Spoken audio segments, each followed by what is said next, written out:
자, 안녕하십니까. 희경 선생님입니다. 자, 8시간 만에 끝내는 화법과 작문. 진짜로 8시간 만에 끝나느냐? 그렇다. 딱 8강으로 끝내는 화법과 작문 강의입니다.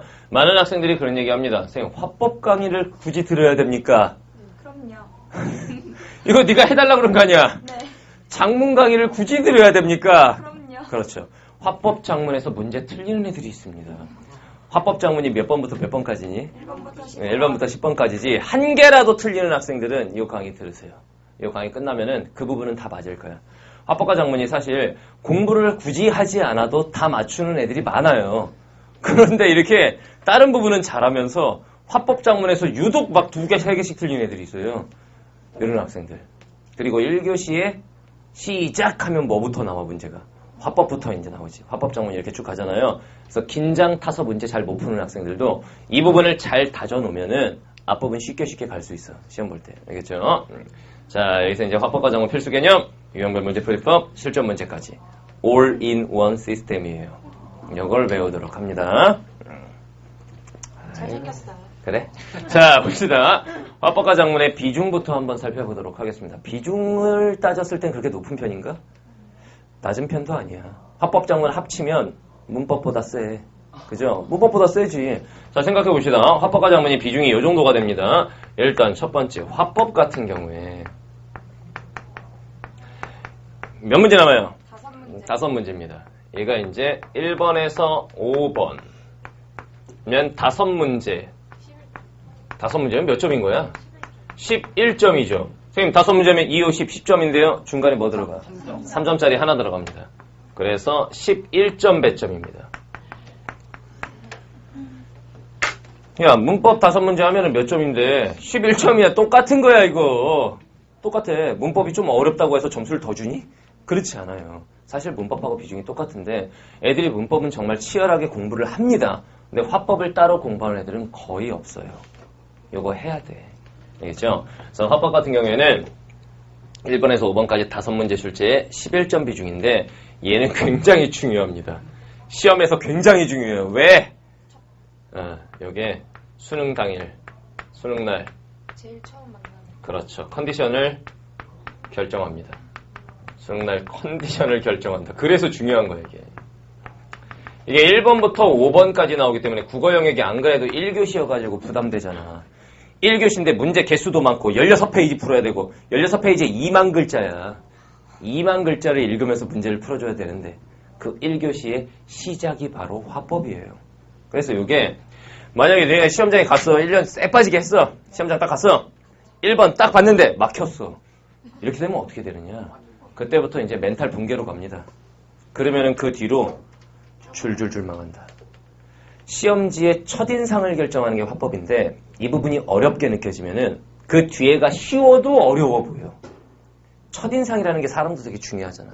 첫인상 딱 봤을 때 저 남자 괜찮은 것 같아. 그러면 그 뒤에도 괜찮아 보여요, 사람이. 시험지도 똑같거든. 첫인상을 딱 봤을 때 어렵다 싶으면 그 뒤에가 쉬워도 어려워 보여. 화법 망해가지고 줄줄이 나가 떨어진 애들 굉장히 많아요. 근데 요즘 선생님 모의고사 풀 때 화법에서 일단 틀리고 시작하잖아. 그럼 이 뒤에가 좀 자꾸 제동이 걸립니다. 수능 당일에 단순히 국어만 말하는 게 아니야. 그날 전체. 수능시험 제 학생들은 안 봐봐서 모르겠지만 제 학생들은 알 거야. 뭔가 1교시를 망했다라는 생각이 들면 2교시에도 자꾸 그게 마음이 쓰입니다. 밥 먹는데도 자꾸 막 이게 막히고 막 넘어가지도 않고 3교시 시작되면은 또 아까 1교시에 망했다라는 느낌이 계속 남아있어요. 그 느낌 그대로 가면 그날 하루 그냥 쌍망하는 거야. 알겠죠? 그래서 화법이 그런 점에서 중요합니다. 수능날 컨디션을 결정하는 거. 그 다음에 작문 같은 경우에 화법 바로 뒤에 이어지죠. 이제 작문. 덕후, 네. 작문은 몇 개 나와요? 5개, 6번부터 10번까지 총 11점. 하우 잘한다. 자, 5문제가 출제됩니다. 그래서 역시 얘도 11점. 작문 같은 경우에도 애들이 굳이 따로 공부하지 않아도 사실 작문 문제나 화법 문제 중학생 공부 잘하는 애한테 던져주면 풀게 못 풀게? 풀어요. 풀 수 있어 애들이. 중학생 애들한테 문법 문제를 던져주면 잘 못 풉니다. 배운 적이 없어갖고. 근데 화법이나 작문은 던져주면 풀 수가 있어요. 그냥 느낌으로라도 어떻게 해갖고 맞추더라고 문제를. 근데 우리가 느낌으로 문제 풀면 안 되잖아. 이 장문 같은 경우에는 한 문제라도 틀리면 작살 나는 거야. 일단 기본적으로 화법 장문에서 한 개라도 틀렸다. 1등급은 없다. 알겠죠? 화법 장문에서 틀리고 네. 뒤에를 담아줬어. 특이한 경우입니다. 화법 장문에서 보통 여기서 틀리면은 뒤에가 이제 어려운 지문들이 나오잖아. 비문학 막 어려운 거, 과학 지문 이런 거 나오기 시작하고 문학에서도 고전문학 좀 어려운 작품 하나씩 나오기 시작하고 이렇게 가면은 이 뒤에서 보통 애들이 나가 떨어진단 말이야. 근데 여기서부터 나가 떨어졌다 끝난 거야 이거는. 알겠죠? 그럼 이거 봐라. 화법하고 장문을 합치면은 몇 점이냐 이게? 22점이야. 22점이란 말이야. 생각을 해봐. 문법의 2배의 비중인 거야 여기가. 근데 애들은 문법만 공부하잖아. 그럼 문법만 공부하는 치고 이걸 다 맞추는 애들이 있냐? 하나씩이라도 틀려. 근데 애들이 하나 틀리는 거에 대해서 큰 위기감을 갖질 않아요. 10번까지 채점하는데 10개 중에 하나 틀렸어. 그렇게 나쁜 것 같지 않은 거야. 근데 나빠. 뒤로 가면은 더 틀릴 거기 때문에 여기서 일단 다 맞고 시작해야 돼. 무슨 말인지 알겠죠? 그래서 비중 자체가 그렇게 낮은 편이 아니다. 22점이면 100점 만점이니까 몇 프로야? 100점 만점에 22점 몇 프로냐? 22% 그래. 100점이니까 22% 아니야. 22%면 비중이 상당한 겁니다. 알겠죠? 이렇게 생각해 보니까 이거 공부해야 되겠죠. 그래서 화법과 장문도 중요한 파트다 이겁니다. 자, 그러면 화법과 장문 어떤 식으로 공부를 해야 되느냐? 많은 시간을 투자하지 않아도 됩니다. 그래서 이거 화법 장문 합쳐서 8강이야. 그러면 4강, 4강이야. 보통 선생님들 문법 강의가 선생님 문법 강의 같은 경우에 12강 정도 되고 다른 선생님들 같은 경우에는 20강 정도가 된단 말이에요. 그런데 화법과 장문은 4강, 4강으로 끝내겠다 이거야. 압축적으로 공부해야 돼. 많은 시간을 투자할 영역은 아니야 여기가. 알겠죠? 자, 그러면 어떤 식으로 공부해야 되는지 한번 보겠습니다. 일단 첫 번째 화법 같은 경우에는 덕후 화법 공부 어떻게 해야 돼요? 먼저 기억이 안 나는 게 아니라 배운 적이 없어요 나한테. 그러니까 모르는 거지. 자, 일단 화법 첫 번째 개념학습이 중요한가? 안 중요한 건 아니야. 화법은 개념학습 약간은 해야 돼. 개념학습 약간이야 약간. 그럼 예를 들면은 토의와 토론의 차이가 뭐야? 토의는 그냥 서로 모여서 그냥 이야기를 하는 거고 토론은 찬성과 반대편끼리 서로 싸우는 거 의견. 정답. 면접에서 폐쇄형 질문이 뭐야? 약간 개방형 질문이 있고 폐쇄형 질문이 있어요. 폐쇄형 개방형은 그 모든 사람들이 알고 있는 오답 틀렸어요. 자, 이런 건데 선택지에 진짜로 뭐가 나오냐면 폐쇄형 질문을 활용하여 이런 말이 나와. 그거 알아야 풀 수 있어. 무슨 말인지 알겠죠? 그래서 여기서는 개념학습을 약간은 해야 돼. 알겠어? 개념학습을 많이는 아니고 필요한 경우에 약간. 뭐 비언어적 표현, 반언어적 표현, 차이점이 뭔지 이런 것들은 우리가 알아야 된다는 얘기입니다. 알겠죠? 그 다음 두 번째 지문의 내용 학습해요 안 해요? 안 해요. 지문의 내용 학습하지 않습니다. 그런데 기출문제 풀면서 이 지문의 내용 학습하는 애들이 있어요. 이거 하는 거 아닙니다. 지문의 내용을 뭐하러 공부하니? 다음은 무슨 역사 동아리 신입생을 선발하기 위한 면접이다. 아, 역사 동아리구나. 이러면서 공부하는 애들이 있어. 미친 거죠. 지문 내용 학습은 하지 않습니다. 알겠죠? 그럼 뭐 해야 되니? 유형별 문제풀이. 그건 해야 되고 그 전에 또 해야 되는 게 있어 화법에서. 앞에서 뭘 해야 되냐면은 지문 유형 학습을 해야 됩니다. 지문 유형 학습이 필요한 거야. 지문 유형이 무슨 말인지도 모르는 애들은 문제 있다. 화법은 이 지문 유형이 되게 중요한 거거든 이게. 화법의 지문 유형 뭐 말하는 거야? 계획. 그건 장문이야. 죄송합니다. 화법 뭐 말하는 거야? 이게 뭐냐면은 이런 거야. 대화, 그 다음 면접 지문, 그 다음 토의 지문, 토론 지문, 협상 지문 이런 것들을 우리가 지문 유형이라고 그래. 그런데 협상 지문하고 그 면접 지문이 똑같을까? 달라요. 면접 지문은 면접 지문 나름대로의 패턴이 있는 거고 협상 지문에 협상 지문 나름대로의 패턴이 있어요. 그거에 익숙해질 필요가 있다. 이게 무슨 말인지 알겠죠? 그래서 지문 유형에 익숙해질 때까지, 요거는 이제 익숙해질 때까지야. 좀 익숙해질 필요가 있어. 익숙해질 필요가 있다. 때까지. 그러니까 예를 들면은 면접 지문이 딱 나오는 순간 아 이거는 지문의 내용이 이렇게 흘러가게 되어 있다. 라는 어떤 계획이 머릿속에 팍 박혀 있어야 되는 거야. 그만 알겠죠? 토론 지문이다. 어떻게 시작해? 사회자가. 그렇죠. 사회자가. 다음은 뭐를 주제로 하여 그러니까 토론의 배경이나 이런 걸 설명하죠. 토론을 해보도록 하겠습니다. 그 다음 뭐 나와? 찬성자 입. 그렇죠. 찬성자 입론해 주시기 바랍니다. 입론이라는 단어를 쓰지 얘가. 그러면은 찬성 1위 입론을 쫙 해요. 그 다음 이제 어떻게 해가? 반대자 이제 반론이 있으면은 말해주시기 바랍니다. 그러면 반대자 1위 또 막 뭐라고 얘기해. 그 다음 또 어떻게 가?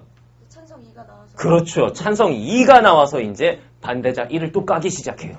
그 다음 어떻게 가? 반대자 2가. 반대 2가 나와서 이제 찬성 2를 다구리 합니다. 다구리가 뭐야? 다구리가. 국어 선생님이 이제 막 깝니다. 그 다음에 이제 어떻게 돼? 사회자가 정리. 그렇지. 사회자가 이제 정리 딱 해주면서 무슨 이제 청중한테 뭐 질의응답을 받는다든가 뭐 이런 식으로 가는 그런 패턴이 머릿속에 박혀 있어야 되는 거야. 화법의 공부 포인트 첫 번째는 바로 그거야. 알겠죠? 지문 유형 학습을 해서 익숙해져야 된다. 중요한 겁니다. 낯설지 않게 만들어야 한다. 알겠죠? 자, 다음 네 번째. 이제 뭐 해야 되는 거야 또? 문제 유형별 풀이 방법. 문제 유형별 풀이 방법을 배워야 되는 거야. 이렇게 체계적으로 공부를 해야 돼. 문제 유형별 풀이 방법이라고 하는 게 뭐냐? 되게 중요한 거죠. 이 두 가지가 결국은 화법에서 점수를 결정짓는 건데 토론 지문 문제 유형 뭐 나와요? 그 막 사회자의 역할 막. 그렇죠. 사회자의 역할에 대한 설명으로 적절하지 않은 것은 이런 거 나올 수 있고 또 있나? 또 있죠. 그렇죠. 사례 적용 문제가 나올 수 있어. 보기 박스 줘놓고는 이 내용은 찬성과 반대측 중에 누가 활용할 내용이냐 그리고 어떻게 활용할 수 있느냐 이런 문제도 나오고 그 다음에 윗토론의 흐름 A, B, C 나눠가지고 흐름이 어떤 식으로 가느냐 이런 문제도 나올 수 있는 거고 몰랐지? 이런 게 머릿속에 또 박혀 있어야 되는 거야. 알겠죠? 이런 게 딱 문제 유형이 박혀 있고 그 문제 유형별로 풀이 방법을 알고 있어야 되는 거야. 우리 수업의 포인트는 단순 문제 풀이가 아니라 이쪽으로 가는 겁니다. 알겠지? 그래서 화법 부분은 개념 학습하고 지문 유형 익숙해질 때까지 공부하고 문제 유형별 풀이법을 배울 거야. 자, 그 다음에 장문 같은 경우는 어떻게 가야 되느냐? 장문이 뭐예요? 장문이? 글쓰기. 쓰기 파트를 우리가 장문이라고 하는 거죠. 화법이라고 하는 건 옛날로 치면은 듣기평가.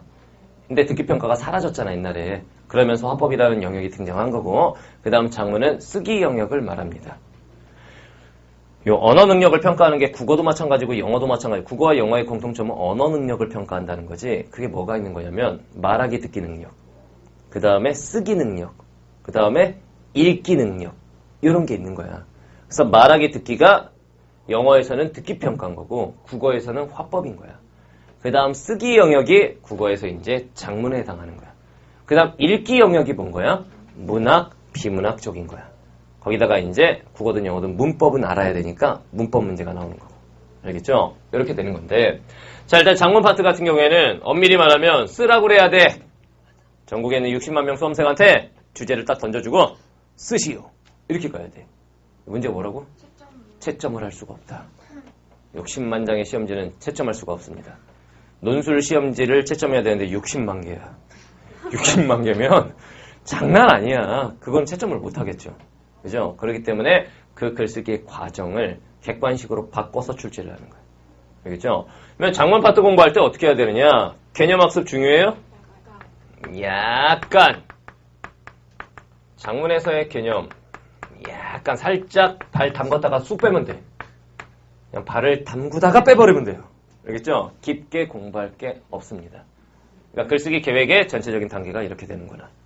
연상하기에서 브레인스토밍이라고 하는 게 이런 거다. 내가 지금 뭐라고 그랬어? 연상하는 거고요. 브레인스토밍이 뭐다 이런 것들. 무슨 개요 작성에서 개요가 뭐다. 개요라고 하는 건 이런 식으로 구성이 된다. 이런 것들이 머릿속에 잡혀 있으면 돼. 알겠죠? 그래서 개념 학습은 살짝. 그 다음 두 번째, 장문은 딱히 지문이라고 할 게 별로 없어요. 보기 박스인 거지. 그럼 보기 박스에 내용 학습을 해요, 안 해요? 안 합니다.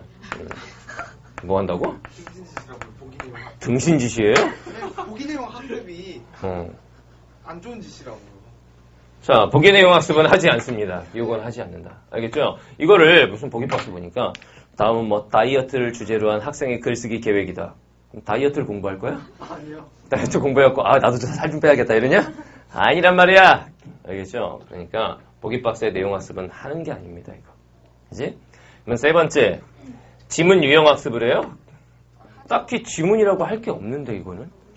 그렇죠. 이건 그냥 단지 문제 유형일 뿐인 거야. 문제 유형별 풀이 방법을 공부하면 되는 거야.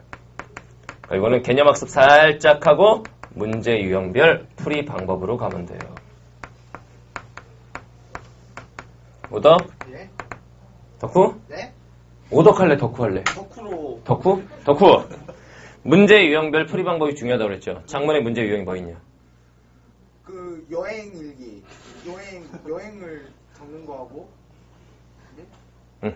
그 다음에 이제 그 설명문 같은 거 뭐, 설득. 그 입 다물라! 아니, 자, 장문에서의 문제 유형이라고 하는 게 뭐가 있느냐? 그렇지. 첫 번째, 계획하기 문제.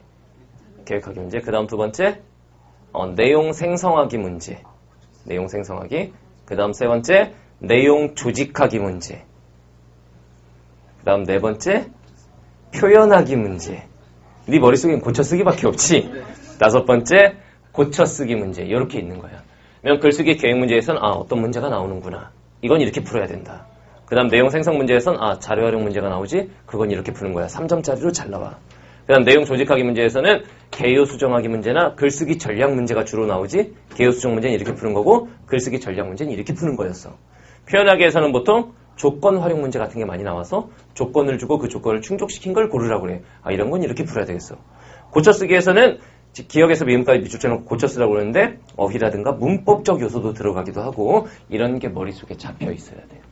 이게 안 잡혀 있는 학생들은 시험장 가면 당황하게 돼 있어. 왜냐면은 이쪽에서 신유형 문제가 한 문제가 출제됩니다. 수능에서. 보통 신유형 문제라고 하는 게 기존에 없었던 문제 유형이야. 기존의 기출문제나 EBS에서는 듣도 보도 못한 문제 유형. 그런 문제 유형이 비문학에서 나오니? 비문학에 막 엄청난 신유형이 있어요? 문학에 막 신유형이 있어? 그런 거 거의 없어. 화법이나 장문, 특히 장문에서 신유형 문제가 잘 나와. 근데 그 신유형 문제라고 하는 것도 지금 선생님이 말한 문제 유형별 풀이 방법 5가지를 살짝 변형을 시킨 거란 말이야. 이게 익숙해져 있는 애들은 신유형 문제에 쫄지 않는다. 알겠죠? 그래서 문제 유형별 풀이 방법. 여기는 요게 제일 중요하고 요 방향으로 공부를 해야 되고 우리 수업도 그렇게 진행을 할 거란 얘기야. 알겠죠? 부담 있는 수업이 아니에요. 8시간 8강이면은 하루에 한 개씩 들으면은 8일이면 끝나는 거 아니야. 아니면 이틀이 하나 들어도 한 2주 정도면 끝나잖아. 이렇게 우리가 진행을 할 거라는 거지. 알겠죠? 자, 그 다음 봅시다. 강좌 목표. 이 강의의 목표는 하나다. 뭘 다 맞아?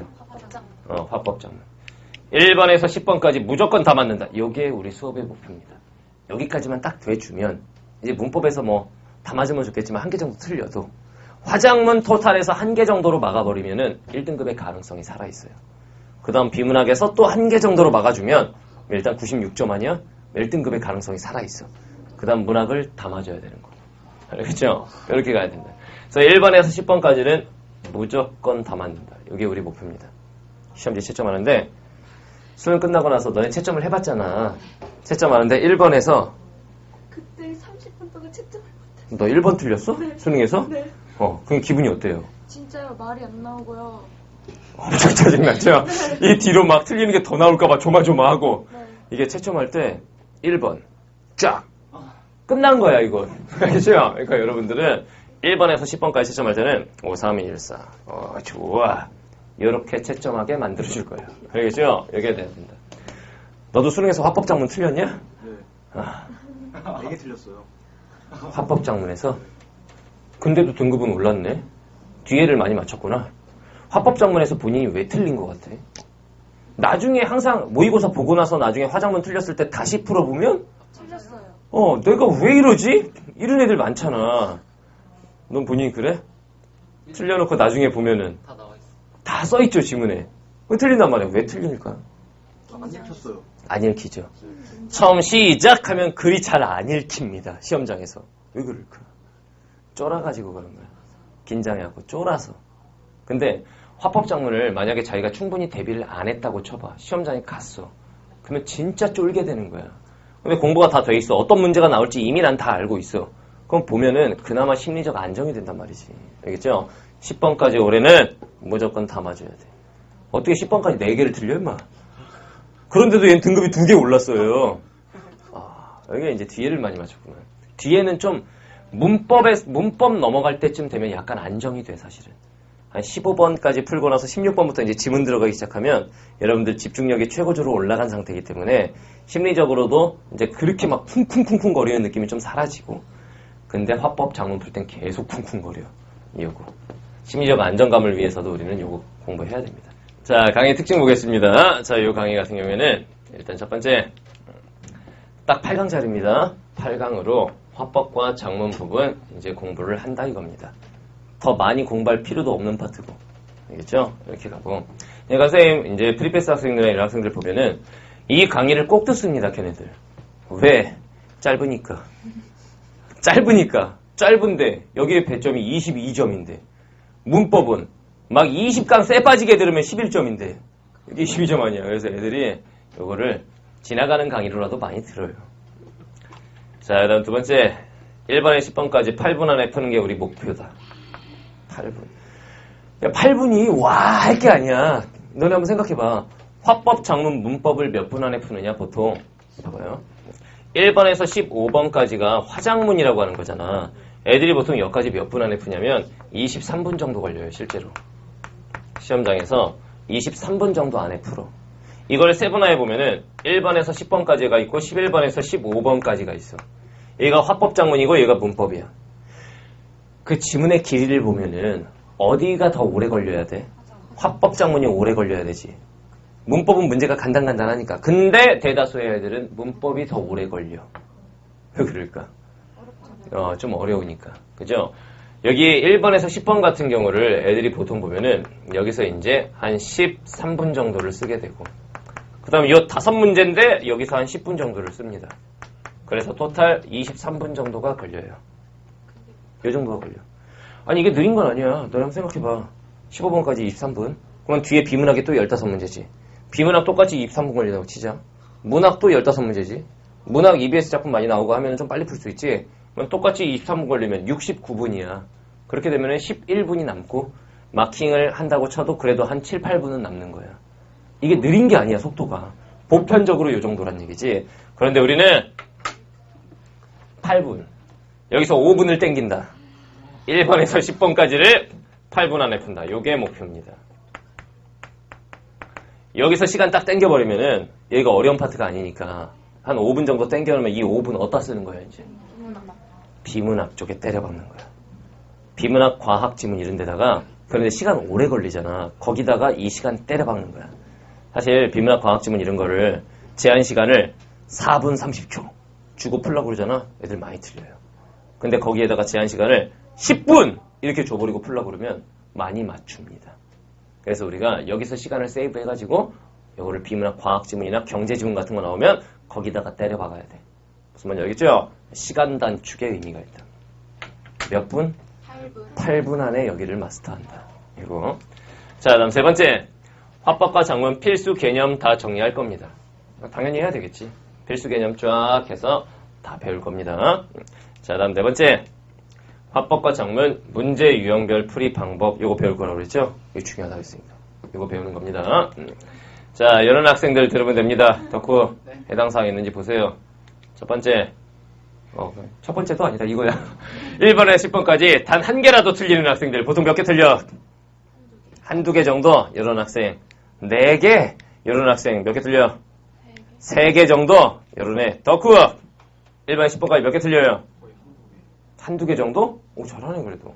이런 학생들. 어떨 땐 가끔 3개 틀릴 때가 있고. 자, 한 개라도 틀리는 학생들. 알겠죠? 단 한 문제라도 틀린다. 이 학생들은 이 강의를 반드시 듣도록 하세요. 익숙해지기라도 할 거야. 확실한 건 문제를 딱 보는 순간 그래 이런 문제 맨날 나오던 거네 이런 느낌을 받을 수 있을 거란 말이야. 알겠죠? 그래서 하나라도 틀리는 학생들 반드시 듣도록 하고. 자, 그다음 이 강의 듣는 학생들은 이런 게 주어질 겁니다. 일단 첫 번째 손글씨 자료는 전범이 다 제공을 합니다. 책이 그렇게 두껍진 않을 거예요. 그 전범위에 대한 손글씨 자료. 요거 나갈 거고. 왜 주냐, 이거? 확인할 때. 자기 복습할 때 자기가 놓친 부분이 있는지 확인하라고. 아니면 필기를 굳이 하지 않아도 이렇게 강의만 집중해서 듣고 그 다음에 나중에 필기는 손글씨 자료 보면서 해도 되는 거고. 알겠죠? 손글씨 자료 누가 하는 거야? 직원이. 선생님 직원이 선생님 강의를 다 들어요. 강의를 들으면서 자, 손글씨 자료 하는 겁니다. 자, 다음 세 번째 먼저 볼게요.